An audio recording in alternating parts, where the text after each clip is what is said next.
Hey guys, today we are playing Star Ocean the Second Story. This is the original version of the game, and as you can see, this is not going to be the main story. I'm not doing the story of this game. This is the post-game. There's not going to be any spoilers other than post-game stuff in this game, so don't have to worry about watching this video if you've never played the game or if you want to know what happens in the story, because you aren't going to be spoiled. All I'm going to basically be doing in this video is just grinding in the bonus dungeon, which is in here, and you'll see that I've made some progress in the bonus dungeon, as I needed to actually beat the game on Universe. But the reason why I wanted to go through the bonus dungeon to begin with was because, well, there's a fight in the bonus dungeon which, well, no, the reason why I had to go in there originally wasn't because of the fight. It was actually because of another thing, and that was to actually beat the game on Universe mode. But the reason why I'm going back in there is because, well, there's a fight that I got stuck on in this dungeon, and I need to actually level up to actually beat that fight. So yeah, because let's put it this way, the boss that I got stuck on killed me in one hit. Like, it was just an instant kill. And yeah, I'm trying to, there we go. This is to make this shortcut, basically. If you just roam around there, you'll just fall down and then you'll land down here. Now I haven't finished the whole dungeon, so it's just something to bear in mind. And yeah, there's nothing down there, but the thing about it is that there's other floors that you can go to, and I don't like fighting on that top floor for some reason. Oh god, these guys are annoying. But yeah, I wanted to play this game merely because the topic of this game, this is the reason why I hate this section of the game, because they will freeze time and then start absolutely annihilating you in seconds. This is why I use Upper, by the way. And of course, the moment that I get out of this, I get stunned immediately. That is typical. Just so typical. I'm just going to be the healer, and hopefully my allies target the right people and know what they're doing. Which I think Leon does. By the way, in case you're wondering about the clicking noise, that's my controller.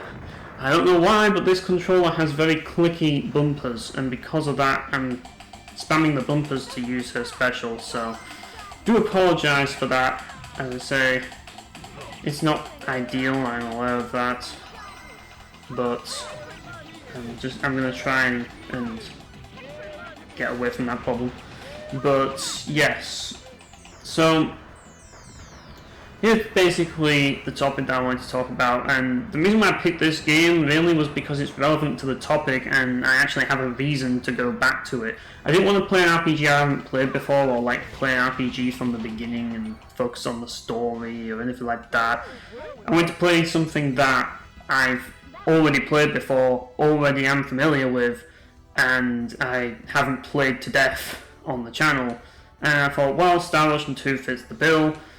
I haven't really done a playthrough of Star Ocean 2 on the channel in any shape or form. Oh god, these are going to be fun.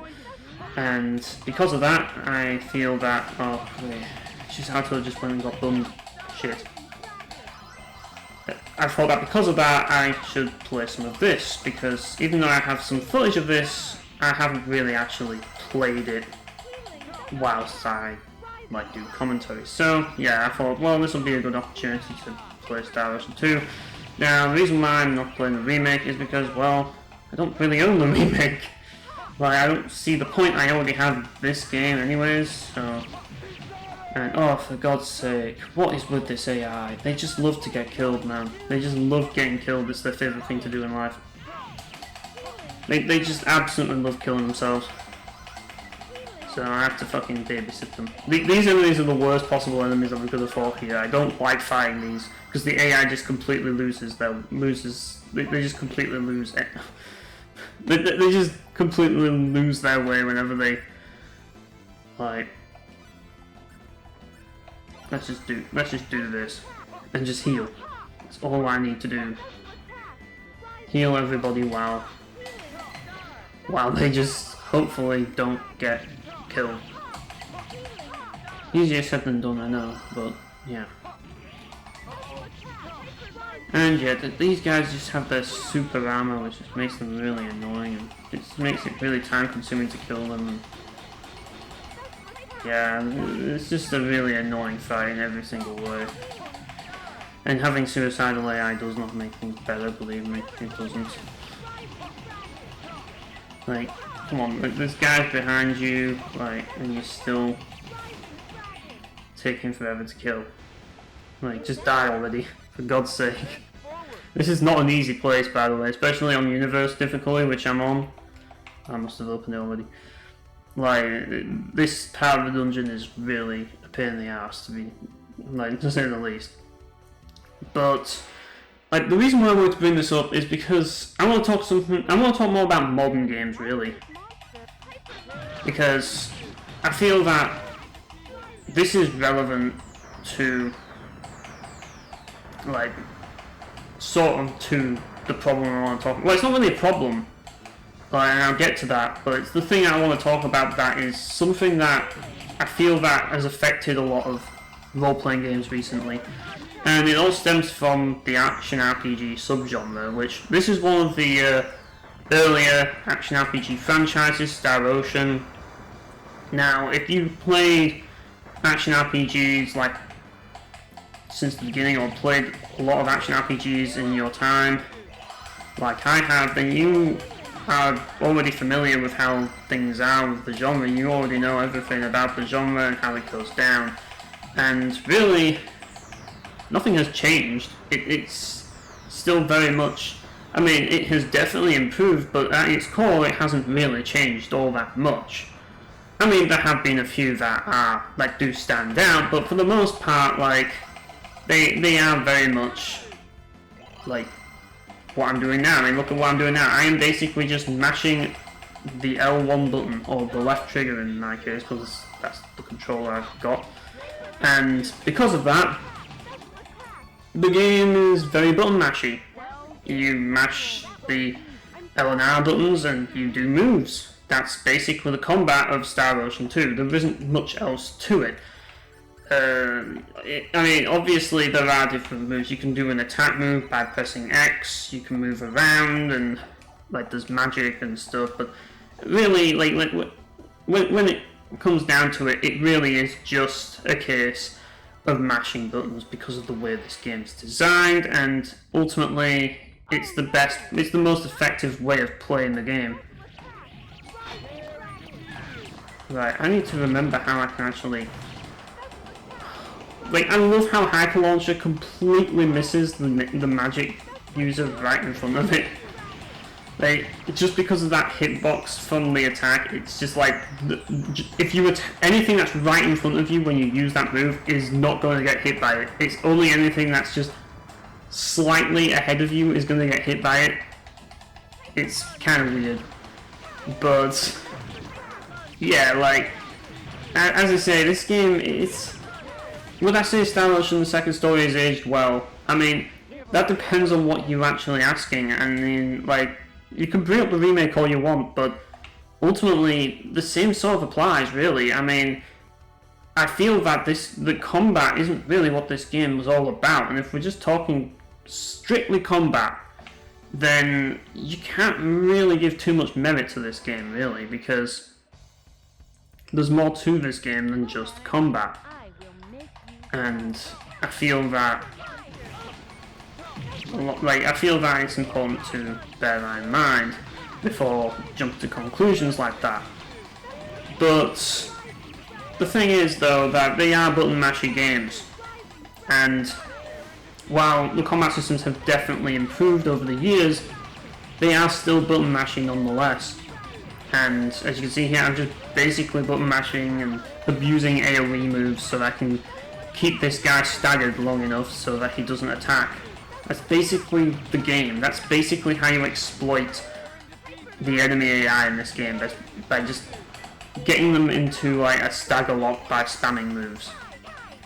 And Opa's a great character because she can alternate between healing and using the spam moves at will, so that's the reason why I control her, so that I can like make sure that everyone's healed instead of relying on the AI to do that. So I play as the healer and the damage dealer, both at the same time.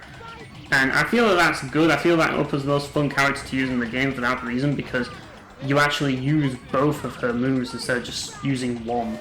Like, every move she has, like, in her like arsenal that you are going to use, be it her damage dealing move or healing, is useful.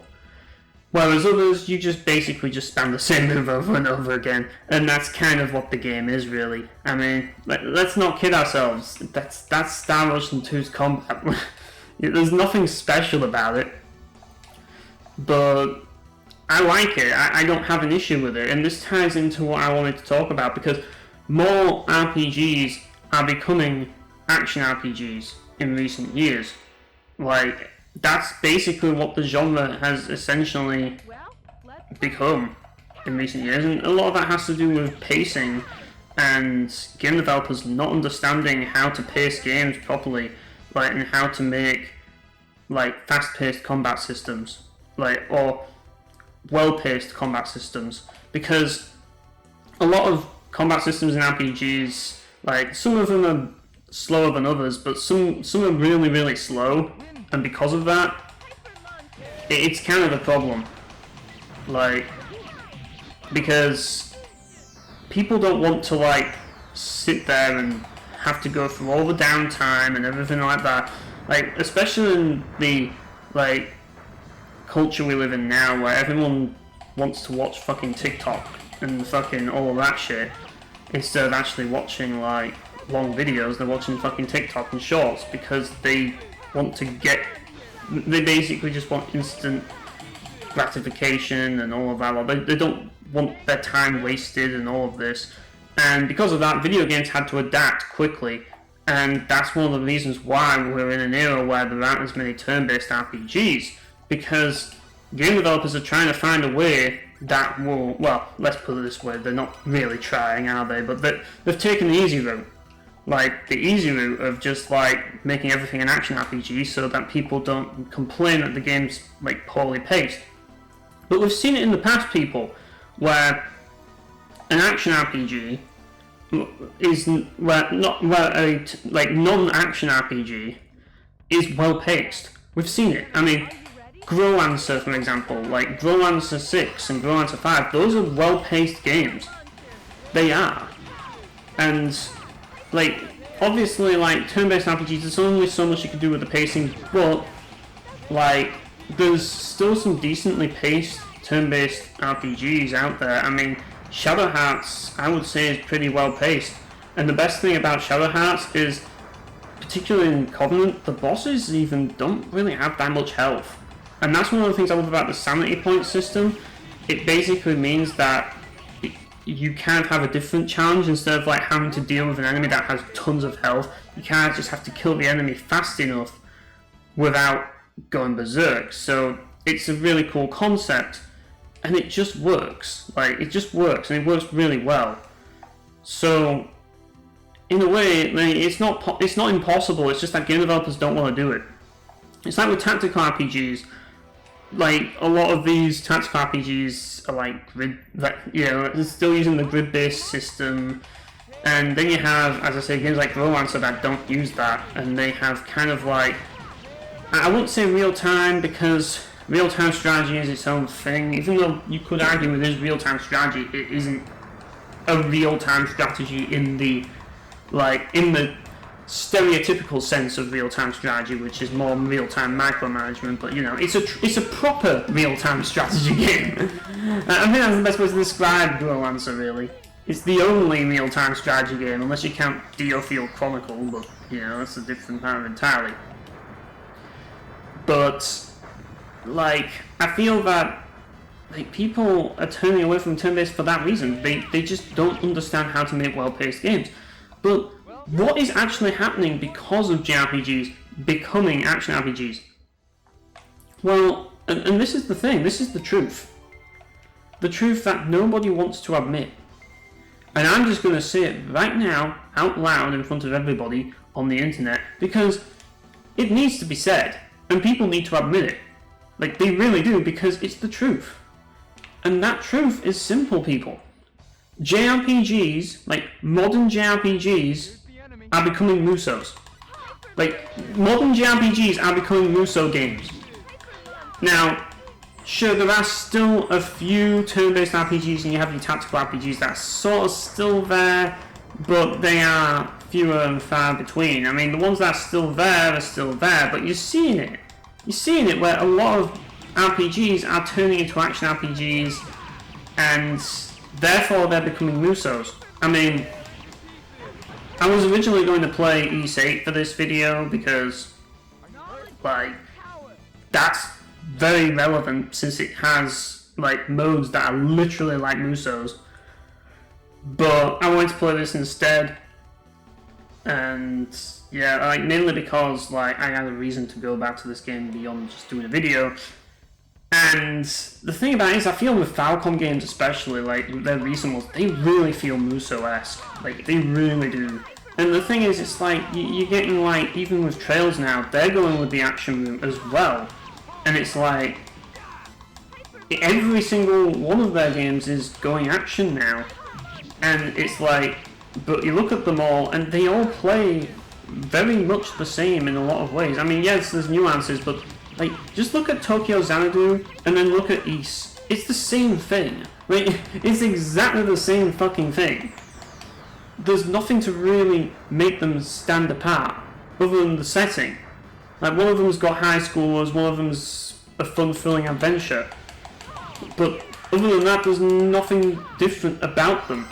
It's kind of funny that, but in a way, and this is the thing, like, there's been different attempts to make these types of games. Like, game developers have attempted this in many different ways.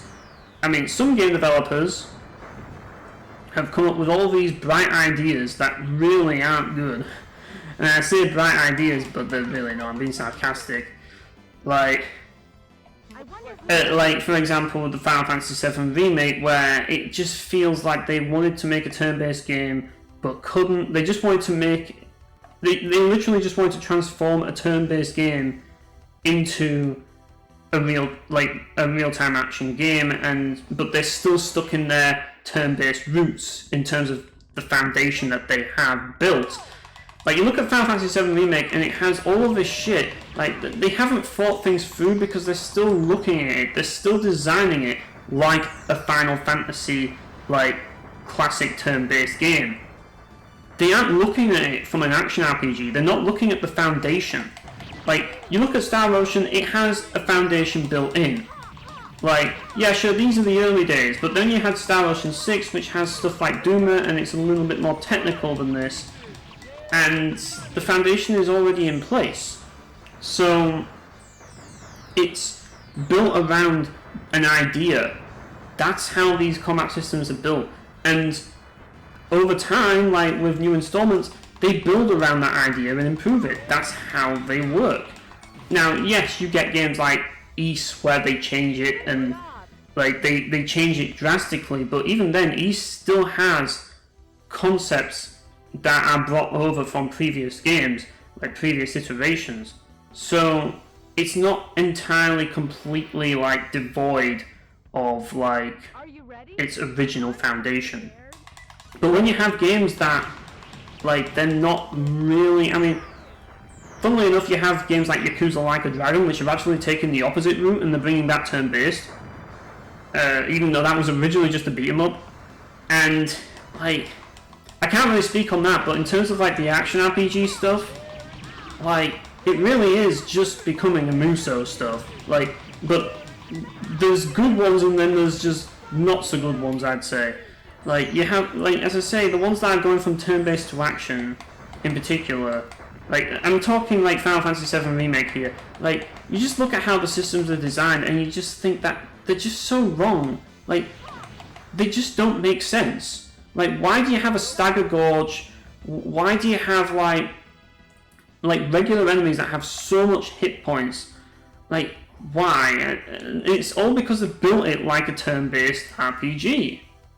like with the same mindset of like making a turn-based RPG. And that's not the mindset to have.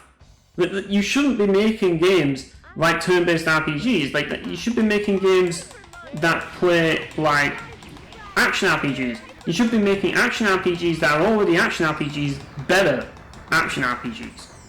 Instead of making turn-based RPGs into action RPGs, because action RPGs already exist. There's already an audience here there's already games that cater to that audience who want that, like Star Ocean, like Tales, like Ys. You know, these games all exist for this group of people that want this. So why are you trying to like change all of this stuff up for people who don't want it? Like for other franchises.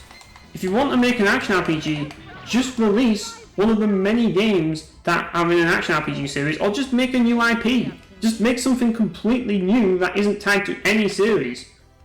You know? Or just make another Star Ocean game, you know, or Ys game. One of the two. You know? Because otherwise, it's just going to be annoying. Like people are just going to get pissed off. And you see it right now with Final Fantasy trying to be so many different things because it's going through an identity crisis and it doesn't know what it wants to be. And the result of that is that you have all of these people getting really pissed off because they're not getting the games they want. I mean, by now you'd think that they'd have learned their lesson and realised that Final Fantasy is dead and that the game developers are just resurrecting the old intellectual property to make money out of it and cash in on the fandom. But obviously most people don't think that way, do they? They just... yeah, so that's just not going to be the case, unfortunately. But, like I say, that's just the way things are. Like, that's the way people are, and, you know, if you want to keep playing that shitstorm of a series, good for you, but I don't, and that's why I stopped playing Final Fantasy. And I prefer playing games like this, which are like action RPGs, but the original action RPGs. Like, games that were born action RPGs, that were meant to be action RPGs. This is what caters to me, this is what caters to people like me. So instead of like changing it for everybody else, just make more games that people like me like in the series that they like. Just make more Star Ocean instead of changing Final Fantasy to be more like Star Ocean. That's basically what I'm trying to say here. I mean, come on guys. And that's the kind of thing, you have your good and your bad ones. But either way, regardless of what each one is, ultimately, they are basically no different from Musou games. Just think about it, people. Dynasty Warriors. Like, Dynasty Warriors, it's no different from any action RPG. You have a leveling system, you have a story. I mean, people joke about how the story of the Three Kingdoms is a joke and all of that, but you have games like Dynasty Warriors 7, which actually does have a pretty solid story. People don't really give Dynasty Warriors 7 the credit it deserves for its narrative. It's really well done.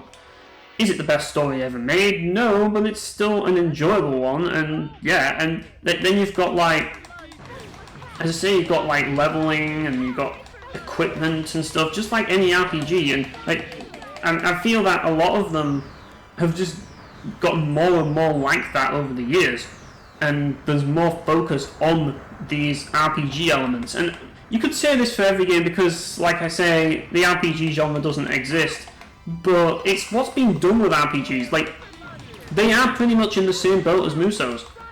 They really are. I mean, if you think about it, they're both targeting the same audience. People who just want something brain dead, where they just press buttons mindlessly, and then watch some sort of narrative, and then just continue to press buttons mindlessly. That's basically the audience of role-playing game players and like Musou game players nowadays.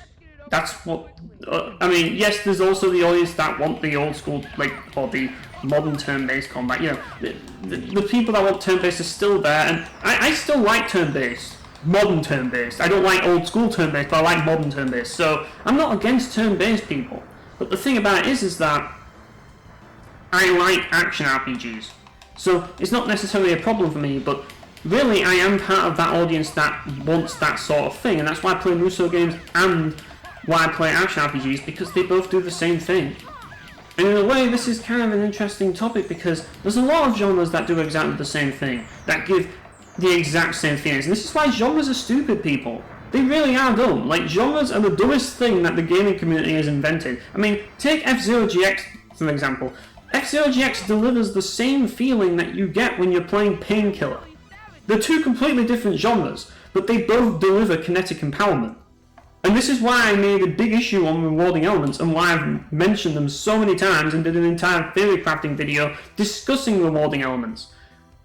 People don't seem to understand how important they are, and why I bring them up all the time. People do not understand it, but it is so important. Like, I feel that more people need to learn to look at games that way, because if we don't, I don't feel that games are going to improve the way that we want them to, and I feel that people are just going to get lost in figuring out what it is they want.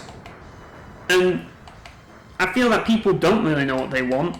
They just buy what they're told to buy nowadays. But I really want people to actually try and figure out what it is that they actually want out of games. And instead of looking to genres to give them that, look to people who are actually going to help you figure that out.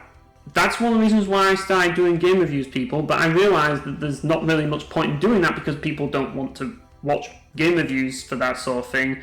But really, that's what we were there to do. That's what game reviewers were there to do.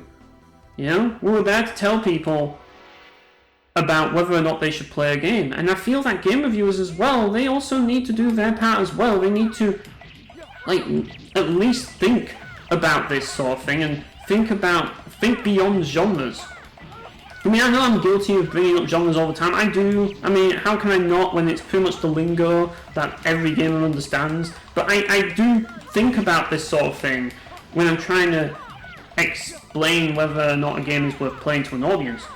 But it's something I think about all the time. I always think about rewarding elements. I always think about it. And, like, kinetic empowerment is part of the fun of playing an action RPG, because you're watching all this cool stuff happen even though you're just pressing a single button. And it's actually fun. It's actually really fun. But not everyone wants that, you know?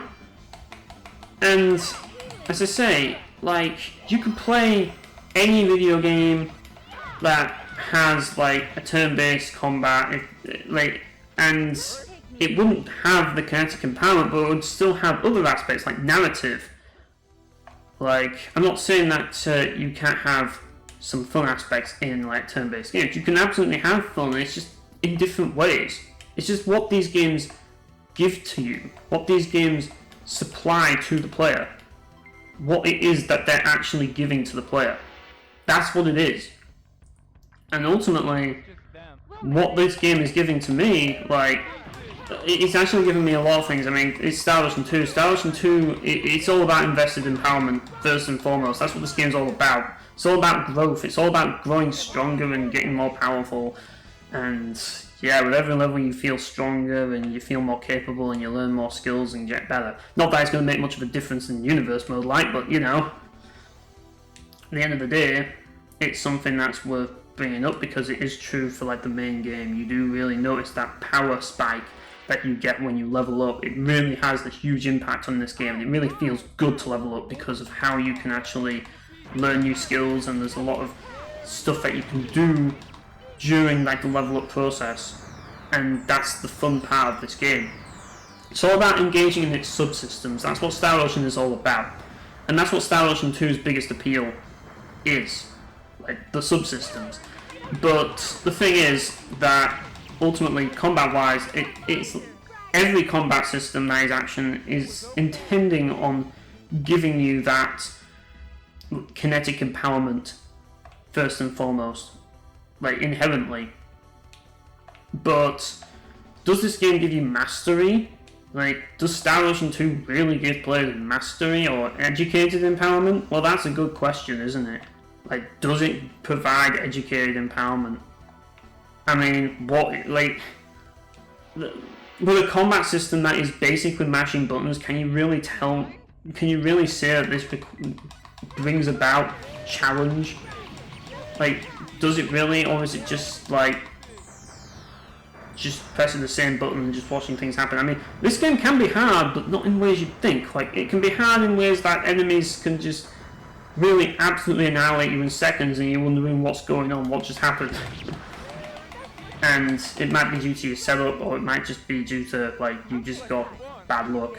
Like, there's a lot of factors that go into it, but ultimately, like, I feel with a lot of RPGs, it's all about the journey that you're having and, like, trying to manage the overall journey. I mean, like, shit happens in the journey, but you've got to, like, make the best of it, and that's kind of what the games are all about, you know?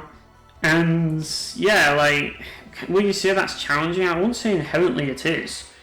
I feel that these JRPGs in general are not for people who want mastery. I mean, yes, there are some RPGs out there that are really fucking difficult. I'm looking at you, The Last Remnant. But even then, I won't say The Last Remnant cares to people who want mastery. It mainly cares to people who just want to just, like... I mean, I guess it depends on what you look at mastery, but on how you look at mastery in a way, because, like, it's for people who just want to, like... It's for people who don't mind a lot of inherent complexity and just want to look shit up. And do a lot of research, I guess. But ultimately, it's one of those things where it's got inherent complexity and there's a lot of RNG and there's also a lot of other bullshit that, yeah, I mean, these are games where you can just grind levels and just win by grinding levels. And in Star Ocean 2's case, finding exploits and just abusing the exploits. It's all known, people. Everyone's found them out now. Everybody knows this game inside out because it's so old. That's the inherent complexity. The inherent complexity is figuring out all of that shit, all the exploits, figuring out the meta. You know, that's basically what inherent complexity is. Figuring it all out. Emergent complexity, or depth, as I've mentioned in my previous video, is by that I mean like the video where I was playing Devil Kings. Like, that's something that's interesting to bring up when it comes to JRPGs, because I don't really feel that they really focus in on that. I feel that I can't think of any JRPGs off the top of my head that really have much emergent complexity at all, really. I'm not saying that they don't have depth, but I'm saying emergent complexity, which is basically saying that, you know, it's complexity that emerges from just the games, like things that happen as a result of like the game. I'm not saying that there isn't any, but there isn't really much by comparison to inherent complexity. I feel that inherent complexity in role-playing games is the main thing that really makes them work. And if you took out inherent complexity, JRPGs just would not work. Like, I just don't feel that you could have RPGs without inherent complexity. I don't see any possibility of it. I feel that that's part of what they are at their core, and you just can't take that away. But at the same time, inherent complexity, it's a byproduct of depth. It's something you don't want, ideally, but it's a necessary thing in RPGs because of what they are. RPGs are all about learning systems and like experiencing these deep systems and trying to, I suppose, like, there are situational things that you have to be aware of as well, but there's a lot of JRPGs where, like, I mean, Grandia 2, for example, like, that game, like, once you get it down, once you understand how it works, you can just, the game's easy, the game's a joke. I mean, it really is. And, yeah, like, the emergent complexity is there, but it's not, there's not as much of it as, say, F-Zero GX, where there's a lot of it. Like, there's a lot of it, because when there's so much dexterity involved, like, anything can happen that can screw you, and you have to be aware of that at all times. But you also have to get the most speed out, like, the most speed out of your play, so you have to kind of balance both, and that's where you're going to encounter potential issues, because everything you do is a risk. Everything. And that's ultimately what brings about emergent complexity. The risk aspect, the risk-reward aspect. It's so important in games. And I'm not saying that it isn't in JRPGs, I'm just saying that it's not as prevalent in JRPGs as it is in other genres by nature. Like, there are other genres that have a lot of this. Now, with Musou games, that's kind of a tricky thing. I mean, it depends on what we're looking at. I mean, ultimately, I would say yes, they can in a way, but the thing about it is it's not really depth. And that's the thing, you have emergent complexity and then you have depth. And emergent complexity can sometimes be problematic. I'm looking at you, Dynasty Warriors 3, where anyone can just hit you in the back from anywhere at any moment, and then when you do, then you'll receive a lot of damage and you'll stagger, and then you'll just get dogpiled by everybody as they juggle you in the air. Just because one person hit you at random that you couldn't see coming and you couldn't block because you weren't facing them, and you usually in the middle of all these armies, and yeah, like there's a lot of bullshit that can just kill you without like in seconds in that game, and it's because of how it is. But yeah, like the thing about it is everyone has their own rewarding elements that they gravitate to, as I've mentioned before many times. So it's not necessarily a bad thing that action RPGs are becoming Musous. I mean, if you like Musou games. If you don't like Musou games, then it is a problem. I mean, I like Musou games, so it's not a problem to me. I'm just saying what it is. But the thing about it is that to some people it is a problem. To some people, like, these types of games, like, they don't want action RPGs, they don't want Musous, they want something that's more, like, about strategy and thinking, you know, they want that. And obviously, you know, you'll have people that will complain that they're not challenging enough and, like, they're too easy, and really I feel that those people are just playing the wrong genre. If you want something that is, if you want something that is ultimately a challenge, I would say go play something like, go play a 3D beat-em-up, because there's a lot of 3D beat-em-ups out there that do offer a lot of, as I say, educated empowerment. Or just go play a fighting game. There you go. just go play a fighting game, people. If that's what you want, if you want invested empowerment, and you're not bothered about, like, not invested, if you want educated empowerment, or mastery, or whatever the hell, and you're not bothered about input complexity, just play a fighting game. That's what they're there for. That's why they exist.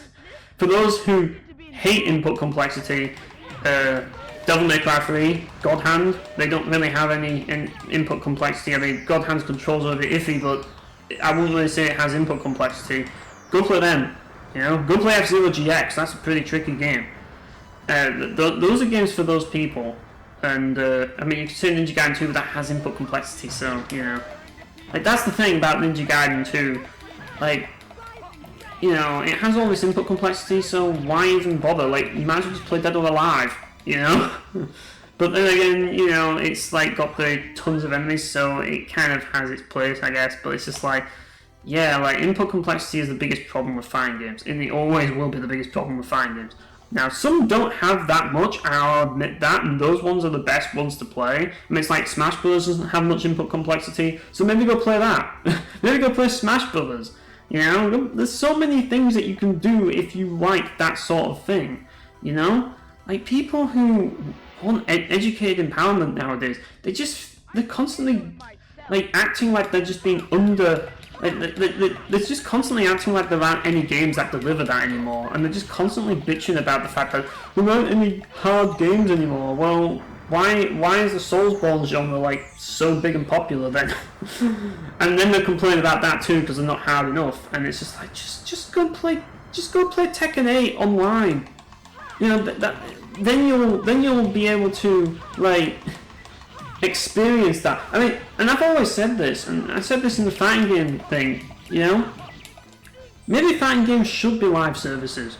Maybe they should be, just simply so that they focus in on, like, they just, instead of having to buy the next iteration, you basically just pay for, like, DLC, and just, like, updates happen on just one game constantly, and then just keep buying DLC.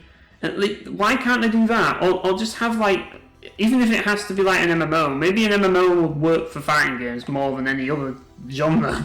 Maybe that's what they need to do. I don't know. Like, I feel that that's kind of where fighting games are really. I mean, the thing is, I'm not against I'm not against fighting games having all the modes, but they don't anymore. That's the thing. Like, if fighting games had all the modes that they used to, then they justify existing, like, in the way they do, but they've just torn them out because of esports. So, yeah, no one cares about all these extra modes and side content and single player in all these fighting games, and yeah, that's why you don't see them anymore, and they're all stripped down, which is a shame. But, like, bring back fucking chess combat and shit like that, like you saw in Mortal Kombat Deception and all that fun stuff. Yeah, that's what I say. But they're never going to do that, so maybe live services is the way, I don't know. But that's just for people who want educated empowerment. I'm just going to come out and say that there are games out there that will cater to you. There are games that will give you that. Like, just look at any fucking esports game, there you go. There you go. Like, you can play so many esports games that will give you, like, educated empowerment. Like, games like fucking... You can play fucking Forza Motorsport. You know, that's an esports game. Just play that. You know, there's plenty of games that will give you that. You know? And, like, in terms of single-player games, there are as well. I mean, like I say, you've got plenty of Soulsborne games. You know, you've got plenty of that. So I don't know why they feel that they're not catered to, because they absolutely are. But I do understand with the 3D beat-em-ups, like, they're definitely not catered to, but that's the thing, it's all changed, hasn't it? But the thing about it is I like 3D beat-em-ups, but I don't like Soulsborne. But that's the thing, it's just like, I've got like a genre that I really like that caters to... Oh shit, I knew that was going to happen when I was trapped in that move. I just knew that was going to happen. That's the shit that will happen, that will fuck you in this game. Just random shit like that. It's just like, I'm in the middle of an animation, I can't cancel out the animation, the moment I get out of this animation, I'm dead. I can't even move. And it's like, yeah, that's the one downside of Hyper Launcher, and it can screw you very quickly if you're not careful. So, yeah, I'm just gonna try and kill this gorilla here. And I'm gonna have to revive fucking whatchamacallit, Oprah, because she died. It was a sad day for Oprah. But at the end of the day, I think we did get a yeah, we did. Resurrection, let's use that. But yeah, like, so I mean, for me, like, I feel that Musou games are the future for me. Ultimately, because they're the only games nowadays, like Musou games and JRPGs like this, like Star Ocean 6, I guess, are the only modern games that are really out there for me now. Because, like, back in 6th gen, and this is the thing, back in 6th gen, I mean, this is 5th gen, but even then, I guess, like, I would play anything. Like, I would be into all kinds of different games, you know? Like, I'd play games like Star Fox Assault. Well, like, that's not an RPG, it's a freaking rail shooter, but I love it, you know? And I feel like Nintendo, back in the day, they used to do a really good job with that, with different game genres, and they used to have that appeal that they just don't now, you know? But it's just like, nowadays, like, I just stick to the things that I know I'm into, because that's gonna give me the highest chance of enjoying it. I feel with modern games especially, you really have to focus in on the things that you enjoy, whereas with retro games, I feel that you can go out of your comfort zone a little bit more and have more fun. Just simply because, you know, you don't have that cynicism to deal with, so you're getting like new experiences, but at their best. Whereas with, well, new experiences as in going to a genre you don't usually play, but you're getting them at their best because you're getting them at 6th gen, so you get, or before, so you're going to get quality. Whereas you're just going to get like a half-assed version of a genre that you don't even like to begin with, if you buy modern. And nobody wants that, you know? If you're going to get a half-assed version of anything, you want to get a half-assed version of something you like, because at least then you'll have some chance of enjoying yourself and not feeling completely skanked, you know? And that's kind of why why I've been playing a lot of different games recently on the channel and like playing different genres from 6th gen, because, you know, I like to have a change sometimes and not just play the same old, but like, I'm playing 6th gen games because I know that that's going to be the best of their kind, you know? It's like, for example, like Devil May Cry 3, am I going to play Stellar Blade? No. Because I looked at the gameplay of Stellar Blade and I just looked at how it was designed and the animations and everything. I'm just like, I could not play this game. Just simply because I just look at those animations and I just say that this would drive me insane. These animations are just absolute insanity. Like, just the way they are designed, I just hate it when they just overly design the animations in a beat 'em up. And have all these cartwheels and stuff. I mean, yeah, sure, they did it in Devil May Cry 2, but they were faster in Devil May Cry 2. Now they have all these really intricate cartwheels, and it's just like, those better have iframes. I don't want fucking Piano 3 cartwheels in my game, for the love of fucking Jesus. But yeah, like, I just never liked it. It just doesn't feel right to me, and that's one of the reasons why I never bothered with that game. But I also don't really care about it because it's a Sony exclusive. So yeah, but you know, on all these games, like, I just feel that they are just like, why play them? I could just play Devil May Cry 3. You know, the GOAT, the best 3D beat 'em up, which is still the best 3D beat 'em up. Why not just play that? And that's why I decided to play that, because like, yeah. Why waste money buying a new 3D beat 'em up when I could just play the best 3D beat 'em up? You know? It's just a better version of, like, it's the best version of that genre. You know? Why play an inferior version of a game that already exists? You know? I mean, I'm not saying that every 3D beat 'em up is Devil May Cry. I'm not going to be like Seize It here, people. I know that every beat 'em up is different, but here's the thing, like, let's be honest here. A lot of them are trying to be like Devil May Cry. Either that, or they're trying to be like Nier Automata now, or Soulsborne. Like, that's the thing. Like, they're all trying to be like recent games. But what is Nier Automata based on? It's based on fucking, like, it's based on like. Where do I even begin with that series? Oh my god, like, fucking Nier was a mess.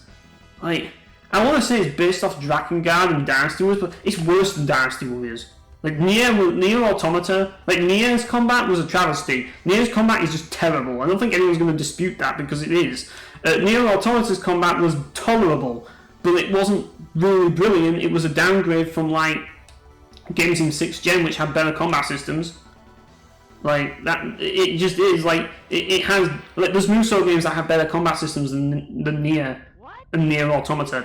I don't care what anyone says. Like, fucking Dynasty Warriors has a better combat system than Nier Automata. Why? Because Dynasty Warriors has cancels. What does Nier Automata have? It has a gun that shoots, so you can just basically hold down a button and shoot people. Whereas, at least in Dynasty Warriors, you can press one button and then cancel into another. If you do that in Nier Automata, you're just going to get a different attack string. You're not going to get a unique finisher. You know? And what's the point in having a different attack string? You might as well just mash square. You know? And you can argue, yes, there's a dodge and counter, but then you have the problem of, like, enemies that don't stagger. And that just completely fucks the whole counter system. So what you're left with is a game that works, but isn't really anything special and isn't really all that great. It just works, I guess. You know? Bravo to Yoko Taro for like, Platinum in it. Fucking Platinum. Like, I don't think Platinum Games have ever made a game that I like. They have never made a game I like. I don't like Platinum Games, people. I just don't. Not a fan. Never will be. They are literally wannabe 2000s Capcom, the company. That's what they are, but they'll never be as good. You know, and they'll never have that magic. That magic gone. But yeah, and the thing about it is that I feel that with Platinum especially, they really cater towards people who want educated empowerment more than anybody. Like, come on, with fucking Metal Gear Rising requiring to fucking have fucking directional parrying. Like, fucking directional parrying. And the controls for the directional parrying are horrendous because you have to use the same fucking directional input as the fucking movement. That is such shit game design. Fuck anything like that. Like, I mean, the thing is that Mountain Blade has directional guarding, but the thing about Mountain Blade is that the guarding is used by the mouse and not by the movement controls. You can set them to be the same as the movement controls if you want, and because of how it is, because of the foundation, it kind of works better that way in some cases. But you can also use the mouse if you want as well, so it's separate. This uses the same button as the movement controls. It's like, oh my god, why? Why do this? And that's why I don't like Platinum Games. So, yeah, like you have that's basically they're meeting the challenge when it comes to like 3D beating ups, and Leon's getting his ass kicked because he's being an idiot. Just stop dying, idiot. You have to mash the heal button to save your stupid ass from casting a spell while an ape is trying to gun you. Like, fucking idiot, Leon. Belen. I'm just gonna leave you for dead because you suck. Fucking Belen. I don't like Leon at all. He's one of the worst characters ever. He sucks. You can suck a fucking dick. The only reason why I have him around is so that I can cast a spell which will cancel out any fucking bullshit. And that's the only reason why I'm going to actually bring him back from the dead. You are a lucky bastard, because I want to strangle you, motherfucker. Like, if I had the opportunity, I fucking would. Anyways. I might as well, like, finish off what I was really talking about here, and mainly talk about, as I say, Musou games, like, and JRPGs being the same isn't a problem. Like I said, it isn't, but that's kind of where they're going. I mean, I guess you could say the biggest difference is with Musou games. They have like more enemies on the field, and that's kind of the idea of it. But like the mindlessness of it is the same. It's just like playing a Musou game. The audience that they target is the same as playing a Musou game. The same people that play Musous play JRPGs.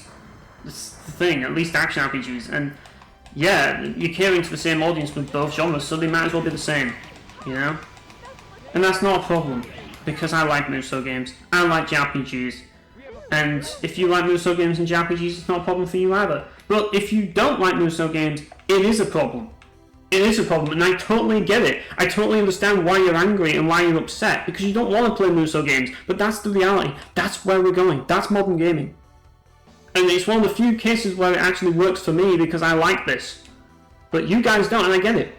I totally get that you guys don't like the fact that this is where JRPGs are going. I totally get that turn-based combat dying is not something that you want to happen. But I'm just telling people that that's reality, you know? That is reality, and there's nothing that you can really do to change it. But ultimately, I just want to finish off by talking about Star Ocean 2, because I've mainly been talking about this topic, and I feel that I need to address Star Ocean 2 and like the remake and all of this, because people are going to be questioning, why you play the original? Play the remake. And here's the thing, people. Like, I've wanted to say this for quite a while now, regarding remakes, and it's just like, do I really have to buy the same game again that I played years ago? Do I really need to play that, or can I just play the game that I've already bought and owned? Like, because I do have, like, as I say, I have the PS1 version, the PSP version. Why do I need to get another version? I mean, it's cool that it's there, but I don't need to have it. You know? I mean, I'm not saying that I won't ever get it. I might get it one day just for playthrough. But right now, my focus is on this version of the game, because that version of the game, like, you don't have to deal, like, you can turn off random encounters and stuff like that, like, or basically if you die to random encounters in that version of the game, because there aren't any random encounters, you fight everybody on the field, on the map, you see all the enemies, you know, they've taken away random encounters, so, yeah, and if you die, you don't have to reload your save, so there's a lot of things that are different in that game, and that makes it, in a way, like, this dungeon a lot easier, because you won't die out of fucking thin air. Like, and then have to redo the whole thing again, you know? You won't have to do what I'm doing right now and do this long-ass grind, because worst comes to worst, you can just retry and just get lucky and then just, like, run. Or just skip encounters, you know? It's a different experience in that regard, but I'm used to this game, and I feel if you're used to the original Star Ocean 2, you don't really need to play the remake. The remake is for people who have never played Star Ocean 2 before, and they don't want to deal with all the modern bullshit, which is fair enough, I get it. I totally get it. And this is the thing about Star Ocean 2, I want to also make this clear, people. I love this game. I really do love this game a lot. I don't want people thinking that I don't love this game just simply because I haven't played the remake. I do. Is it my favourite in the series? It used to be, but it isn't now. Star Ocean 6 is better in my opinion. But I still think it's a fun game. I really like this game a lot. Is it perfect? No. Does it have flaws? Yes. Do people not call out those flaws enough? Absolutely. They need to start calling out this game from its flaws, because it does have some serious flaws. I mean, the combat is literally just button mashing, I've proven that already by just spamming Hyper Launch for the whole fucking fight, and occasionally just spamming Healing Star, because that's what I've been doing. And like the story is like not very well paced. Like, I'm just going to say that. Like, disc 1 is basically just you getting sidetracked for ages, and then disc 2 is rushed, and like it could have done a lot better. Like, there's a lot of things that I look at this game and I'm just like, you know, I can totally understand why people aren't into this. You know, there's a lot of things about this game where I just feel that I can see why people would not get into Star Ocean because of the issue, especially this game, because of the issues it has. But at the same time, none of this bothers me. None of these issues bother me. I don't mind the fact that the story has its issues. It's not even the worst story in the series. It's not, which say a lot about the series. This series caters to a very specific type of gamer, I feel, and you're either that type of gamer or you're not. But I don't think that the story is terrible. I just think it's flawed. It's not Star Ocean 4. Like, it's a flawed story that is mildly enjoyable. I mean, it's an isekai, you know. You get what you pay for, really. I mean, if you know, it's typical isekai. Back in the day, isekai were, you know, people enjoyed them, like, back in the day because they were new, they were fresh. Now you see isekai every day. It's just not the same anymore, you know. I feel that that's kind of the thing, and it's like, yeah, it's just a common trope that, oh shit, Corb died before I can actually use Healing Star. Great. One more. But yeah, that's kind of the thing. I still like this game, and I just feel that it gets a lot of praise, but not many criticisms. You know, not many criticisms, and I feel like the criticism needs to happen. You know, we need to have the criticisms. You can't just be nice and like say that it's an amazing game all the time. Even your favorite games, you have to be critical of. People need to start criticizing the things they love. I did an entire video criticizing every single game I love. I've done it. People didn't like to watch it. People didn't like to watch that video because it wasn't a good video. But I did it anyways, just to prove a point. Just to prove that I can criticize the things I love. You know, that's why I did that video. I know people didn't want to watch it, I get it, but that's not the point. I did it to make a point. Nobody had to watch that video, and if you didn't watch that video, it doesn't really matter to me, you know. But, like I say, you know, there's a reason why I did it, and it's because I feel that it's important. You've got to criticize, because otherwise people won't ever find out what it is that they truly want out of a video game. And Leon's just going to get bodied. Yep. Goodbye, Leon. You're a failure of a... Well, he's not a human being, is he? He's a freaking Felpool, isn't he? You're a failure of a lesser Felpool. But... anyways, yeah, as I say... like, I get why people love this game as well. Because, and it all comes down to the subsystems and everything like that. It is an experience that is, especially for the time, unique. I feel that games in recent years have tried to be more like this in certain ways. And I'd say that they haven't done as well as this game in terms of how it's tried to do that. I mean, you know, like, this game's power action system is still the best, like, affinity system in video games. It's like you see so many games that are just trying to have all this affinity system now. It's like a basic requirement for every video game that they have to have this affinity system in order for, like, players to actually, like, engage in it. You have to have this. I'm trying to find resurrection balls. There we go. You have to have these affinity systems in the game, and it's like, no, you don't. But game companies, they want you to do that because this is game publishers, people. Game publishers, it's all about tick the box. That's what game development is. It's tick box game development. It's all about ticking boxes. It's not about actually making good games. It's not actually about game design. It's about ticking boxes for publishers. That's what they are, and that's one of the boxes you have to tick. You have to have an affection system to give players that illusion that they're bonding with the characters. That's what it's all about. And the thing about it is like, the illusion in this game, I feel that they did it well in this game because you can have pairings with just about anyone. Like, and they put a lot, and that takes a lot of work to do. You know, it takes a lot of effort to do that because if you're going to program endings for every single character pairing possibility, yeah, that's going to take a long time to do, and that's why most games don't do it as well as this, because that's what makes this game unique and gives it so much replay value. Like, you can play this game and just get so many different endings, but you can do different private actions again, like maybe have different results on the next playthrough, or like answer questions differently, or get different private actions that you missed, you know, stuff like that. Like, you can get different characters that you never played as. And I mean, I still have never actually done a full playthrough as Ashton. I've never done it. Like, I've always picked Oprah because Oprah is just so good in this game, and I need her for, like, universe, because otherwise I'm going to have a problem, you know? I'm not against using Ashton, I'm not. I like Ashton, but I've never used him in an actual full playthrough just simply because, like, I want to use Oprah. So, yeah, like, that's another reason why I would play the game. Unfortunately, in the remake, they've nerfed him, but I guess that would make it more challenging if I ever played the remake to play as him instead. Because I played as Oprah in this, so if I played the remake, maybe I would play as Ashton, as the gimped Ashton for the challenge. And I think he's probably one of the worst characters in the game, apparently. I don't know, like, I've heard bad things about him, where they've nerfed him so much, and I'm just like, really?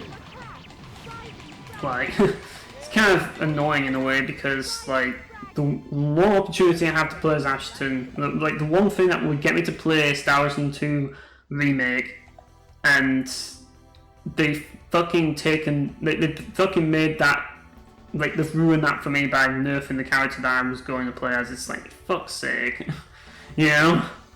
But, I mean, that's the thing, like, Star Ocean 2 is, I mean, I feel that in a way it is timeless, just simply because of what it is, but at the same time it is a product of its time. It's both. Like, for what it does it really well, and it stands the test of time and what it does in terms of its systems. But in terms of like the fundamentals for a JRPG, that's where it shows signs of age. You know, like in terms of like its narrative, and like in terms of its like combat system and all the things that most people look at in games, that's where it has its issues and its faults. But they're not so bad that you can't tolerate them, you know? The game is still fun. I mean, that's why a lot of people love this game, and why it's the most agreed upon Star Ocean game that is good. Most people agree that this Star Ocean game is good, despite the fact that it's just as flawed as the rest. Like, it is in a lot of ways. I mean, I wouldn't say it's as flawed as Star Ocean 3, but what is nowadays? I mean, Star Ocean 3 is it's a special game. I think that's the best way to describe Star Ocean 3. It's a very special game. I mean, it's a game that super ambitious, tried to do the best it could, tried to do something incredible, and it failed. But at the same time, you can't help but love it for trying, you know? It's one of those games that you just kind of have to accept what it is, and accept that it's a fucking mess. And then you'll just appreciate it just simply because you just learn to accept it. I feel that that's the case with a lot of games when you played them for so long, and especially with Triax games. For me, there's a lot of things in Triax games that does bother me, but I just learn to accept them. Even with Star Ocean 3, I trash on that game a lot, but I still will play that game again one day. I mean, maybe if I beat fucking like the final boss in this game on Universe, maybe that will be like my cue to go back to Star Ocean 3. But because that's the thing, I don't hate Star Ocean 3. Well, I do, but I actually love Star Ocean 3. I love that game a lot for what it tries to do, and for certain things. Like, I love the story, even though a lot of people hate the plot twist and all that. I like it. I like that. I mean, the characters are alright. They're the best in the series. I think that Star Ocean 6 has better, but I still like the characters and the story, and the music is amazing. Like, there's a lot to love about Star Ocean 3. It's got high highs, it really does, but it has really, really low lows as well. That's the best way to describe Star Ocean 3. I think that it ultimately sums it up. You know, really high highs, but really low lows. And the low lows are unfortunately in the gameplay department, and that's the biggest problem. I mean, sure, this game is button mashing, but so is Star Ocean 3. The difference between this game and Star Ocean 3, though, is Star Ocean 3 does it in a very annoying way, where it's designed to encourage you to button mash, where it increases your damage It multiplies your damage every time you button mash. Every time you cancel one move into the next, which is usually the same move over and over and over again, your damage increases for spamming specials. Like, it's just like, who thought that up? Why? You know? Whereas in this game, it doesn't happen like that, you know? But the thing is that they tried to design a system around it so you couldn't spam, but it didn't work. And that's why you're left with that problem, you know? That's why the whole game is just basically scar beam, scar beam, scar beam, scar beam, scar beam, scar beam. That's literally the whole game. It's just spamming scar beam over and over and over and over again until you win. It's usually the case. I mean, I have a little sidekick. The infamous sidekick spam. I think we all know that as well. There's a lot of ways you can just spam to win in that game. I mean, there's also the meta, which people always talk about. Like, the Star Ocean 3 fans will always talk about the meta and how you can do all these juggling things, like you can in the Sword of Eteria. Like, it was the pioneer. Like, before Sword of Eteria was a thing, like, Star Ocean 3 was the Sword of Eteria. It's the game Sword of Eteria wanted to be, but failed. Which should say a lot about the Sword of Eteria when it failed to be like Star Ocean 3. But if I want that, if I want juggling, I'll just play Valkyrie Profile 2. Because that's the best game ever made for juggling, as far as I'm concerned. So, why, you know, I just feel that, you know, like, ultimately, like, I just feel that Star Ocean 3 is one of those games that I just don't want to engage in. I don't enjoy engaging in gameplay-wise, because I just don't like the systems. I don't like how the combat works. I just think that it's just such a mess in so many ways. But, you know, I still don't hate the game. I don't hate 5 either. I love 5. 5 is fucking amazing. I mean, okay, I'm gonna be honest here, people. It's not the best Star Ocean. I get it. It's flawed, but I knew what was coming, because when I saw the announcement and I saw that we were gonna make it more like Star Ocean 3, that told me everything I needed to know. But given the fact that they managed to fix Star Ocean 3's combat, I have to give them credit where credit is due, because that's a very hard thing to do. Fixing a combat system that is that fucked is very difficult to do, so I feel that Star Ocean 5 deserves all the credit in the world just for doing that, even though the end result is just a game that is just kind of whatever and just archaic. But I'd rather that than something that's utterly shit, you know? I enjoyed Star Ocean 5, I actually did. I found it was refreshing, to be honest. I just loved going back to the Star Ocean formula after so long, and it was still fun. They added some new features and made things better. I mean, then Star Ocean 6 came out and it was amazing. Best game in the series by far. I mean, the thing about Star Ocean as a series is it's a series that has always struggled due to the fact that it's always like one step forward, like 600 steps back, like with every iteration. It's just like that. That's kind of how it is. It's just like for example, I mean, Star Ocean 1 and 2, like, it was just kind of the case of, like, Star Ocean 1 was, like, the foundation. It set the foundation for the series, and Star Ocean 2 improved on it. And that was kind of how it went down. Then Star Ocean 3 happened, and, well, they tried to do something with the combat system, like I think the best way to describe Star Ocean 3 is it's basically the Dynasty Warriors 6 of the series, where they tried to do something interesting with the game, and it completely failed. It just didn't work. And they still shipped the game, because even then, they shipped the game and it was broken. It was buggy as hell. So they had to release a director's cut to fix all the problems with it and add cancelled content. So they had to release it twice to actually have a functional release. That's how bad Star Ocean 3's development was. That's how chaotic and how much of a disaster it was. And ultimately, in the long term, it is what ultimately caused the problems for Tri-Ace. I will always believe everything that has gone wrong with Tri-Ace is the result of Star Ocean 3's development. Because even though the game sold extremely well and is the best-selling game in the series, it's because of that game that, and I will say this, it's because of that game, be it because of the fan base or otherwise, that the series completely dropped off.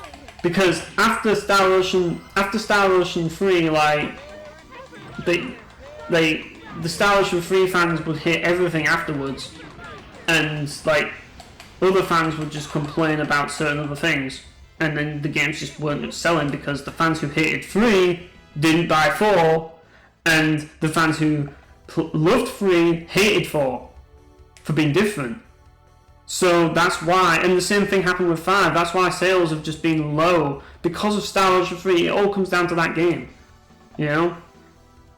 I mean, Star Ocean 4, it is, you know, I feel like Star Ocean 4 is harder to go back to now because we have Star Ocean 6, but it still holds up as a game. I mean, it's still fun to play, but it's the opposite of Star Ocean 3, because the characters are insufferable and the story is fucking dreadful. Like, it's the opposite, it's literally the polar opposite, and the music is probably one of the weaker soundtracks in the series. That's not to say it's bad, because the music in the series is really good as a whole. I just love the soundtrack in every single Star Ocean game. I just think Falls, like, unless you count maybe Blue Sphere, but that's a bit unfair really, isn't it? Because Blue Sphere's soundtrack is chiptune, there's only so much you can do with that. And there's still some decent songs in Star Ocean Blue Sphere. But I feel that in terms of all the mainline entries, like, Falls' soundtrack is the weakest. For sure. But, like, that's the thing, like, it's the polar opposite of Star Ocean 3. Star Ocean 3 got everything right except the gameplay. Star Ocean 4 got everything right except, well, Star Ocean 4 got the gameplay right, but everything else was not as good as other entries. I mean, visually, I guess it was still very good, but, like, other than that, like, it was lacking. And then you got Star Ocean 5, which tried to be the compromise and tried to please everybody, but ended up pleasing nobody. And then you got Star Ocean 6, the game that actually fixed the entire series and made it a fucking masterpiece that it deserves. The game that we've been waiting for years, and we finally got it. And people were just like, no comment. Like, people just didn't care. Like, people were just like, oh, okay, whatever. Like, people just like, nah, whatever. Like, they just weren't that bothered about it. They didn't really get a reaction to it. But then Star Ocean: The Second Story Arc came out, and everybody made such a huge issue about it. And like, everybody was hyped up for that, but nobody gave a fuck about Star Ocean 6. It's just like okay. And then there's the people that bitched and moaned about it. And yeah, it's like, it's one of those weird games where it just got a reception that was just completely, like, it kind of got a non-reception because there wasn't enough to bitch and moan about, and people weren't going to praise it just simply because, you know, their nostalgia was blinding them to the fact that it was a good game. And they were just like, it's not Star Ocean 3, so it's shit. And then it's like, well, it's not Star Ocean 2, so it's shit as well. Star Ocean 2 was the only good Star Ocean. Yeah, you get all these people. Like, I swear to God, every fan base, especially Valkyrie Profile, that's the same as well. Like, everyone's like, Valkyrie Profile 1 was the only good Valkyrie Profile game, and like, Star Ocean 2 was the only good Star Ocean. And it's just like, no guys, you know, there are some good things out there besides that. Like, Star Ocean 2 has its problems as well, you just don't address them, you know? It has, I'd say, it kind of does, like, even though it's my favourite, it does have, like, just about around the same amount of problems. It just isn't super hyper-focused and extreme in any aspect. Like, I feel that the problems with Star Ocean 3 and 4 was that they were two extremes. Like, really, really bad combat system and really, really bad story and characters, to the point that half the game was insufferable. You know? Whereas this, it's kind of like, you know, the story and combat isn't really the greatest, but it's not terrible. None of it is terrible. You know? There's nothing that is inherently terrible in the grand scheme of things in Star Ocean 2, and that's why people liked it. Whereas in Star Ocean 3 and 4, there were things that were absolutely horrendous, and that's why people didn't take them as well as this. But then you get 6, and it's just like, well, that solves both problems, and people still don't like 6. I don't get it. Like, 6 is just the game that managed to just deliver the ultimate Star Ocean experience as far as I'm concerned. And that's not to discredit this game. I still love this game. I still do. I still love it, and I still get why people have so much nostalgia for it, and I do as well, but, you know, I still think 6 is better. I still do. And this is coming from a guy who hates modern gaming people. I despise modern gaming more than the next guy, but even I will have to admit that Star Ocean 6 is the better game. Combat is better.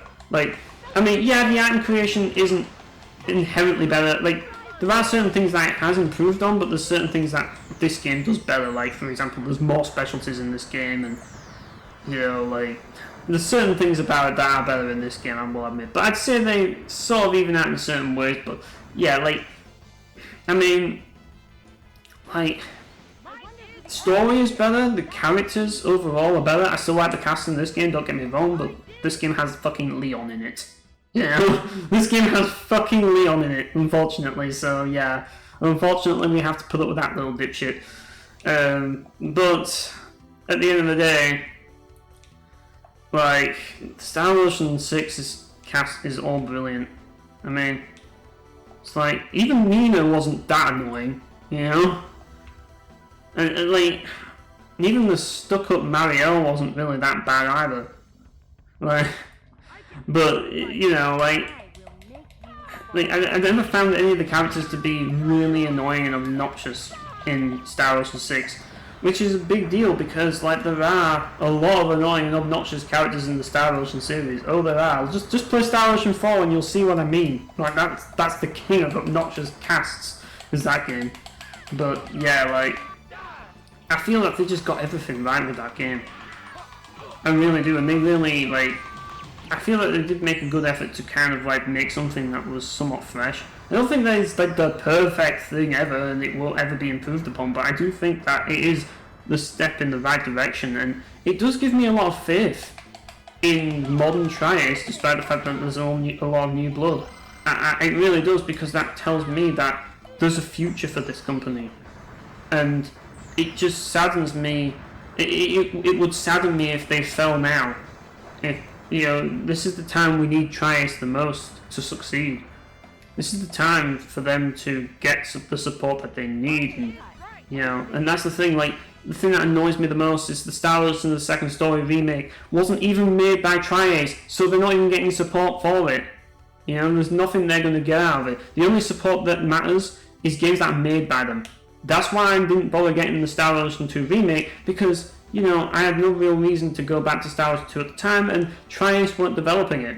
So, you know, I'm supporting it for Tri-Ace's sake isn't worth it, and I don't really care enough about the game. Like, I've already got the game here. Why do I need to buy it again, you know?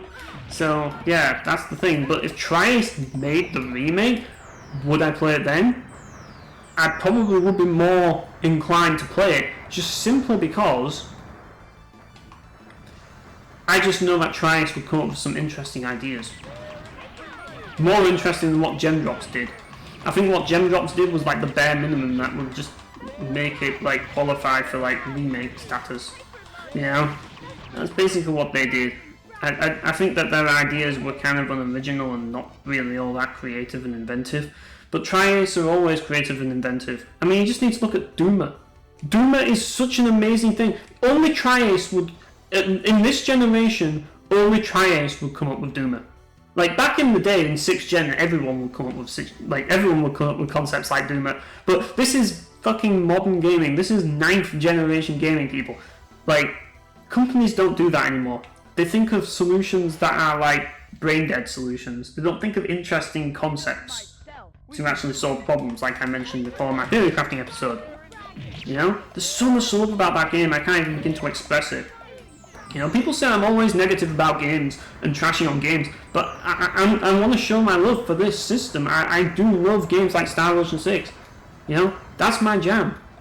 That is my jam there. And this is my jam as well. I like this game as well. I'm just critical of it because I love it. I love Star Ocean 2. That's why I'm playing it right now, because I'm actually having fun playing this game, believe it or not. Even though it may seem brain dead to some people, and some people might not give a shit about it, I'm having fun. I'm enjoying the ride. You know? People might think this is boring, and I get it. But at the end of the day, at least I'm the one playing, not you. that's how you gotta look at things. I mean, that's how I look at things when I see people playing all these games on stream that I just don't like. I'm just like, well, rather you than me. You won't catch me playing this game. You know, I'm glad I'm not the one playing. You know? I'd rather watch some games be played than actually play them. But this is one of the games that I'd rather play than watch played. You know?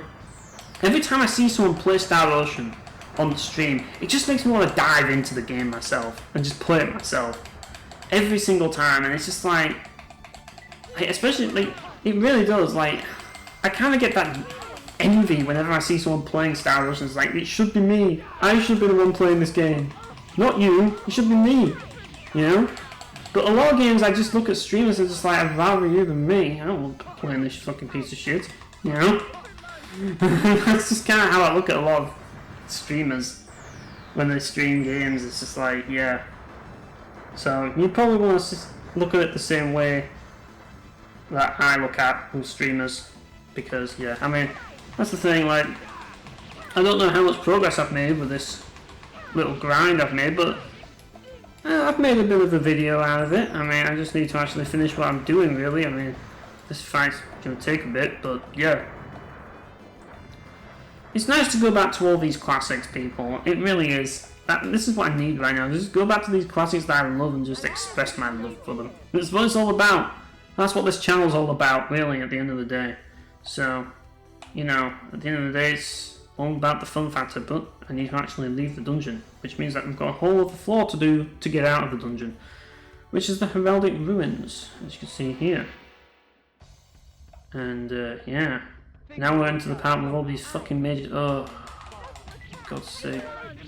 It's not going to be fun. But Extinction is being casted, so they won't be doing anything bullshit, thankfully. But, yeah.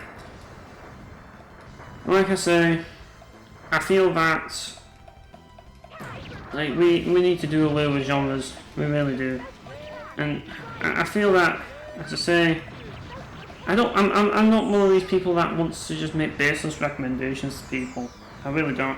Like, if people are struggling to find games, then, you know, we can talk, but you also have to understand that I feel that if you want a recommendation from me, my recommendation is to watch my theory crafting video on rewarding elements and essentially tell me your rewarding elements after watching that video, and then maybe I'll be able to find something that you'll like.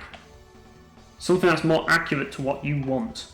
Because I feel that if I just give you, if you don't tell me the rewarding elements you are into, I just give you a baseless recommendation. I don't think there's anything valuable to be gained from baseless recommendations. And I don't want to do that. I don't want to do that to people. I want to give people value. That's what I'm all about. And that's why I started doing reviews in the first place and all that. And what I'm doing with this video, is this video giving value? No. This video is just me talking about bullshit that I'm hoping people give a shit about. But that's it. It's all selfish and all self-centered. That's what it's all about. But that's kind of it. Because that's what YouTube is nowadays. It's kind of what people want to watch, so I'll do it. But yeah, like, if there was a calling for me to do reviews again more, like, regularly, I probably would. But I don't feel that there is that calling, and that's why I want to do videos like this, because I feel that it's discussion videos. I like watching discussion videos, so hopefully there's other people that like watching discussion videos as well that'll watch this video. But these videos are not for everyone. I understand that. You know, these videos are very bloated. I've been doing this for like 1 hour, 23 minutes now, and it's wasting your time and my time, so I think it's time that we called it a video. So yes, thanks for watching, guys, and I'll see you all later.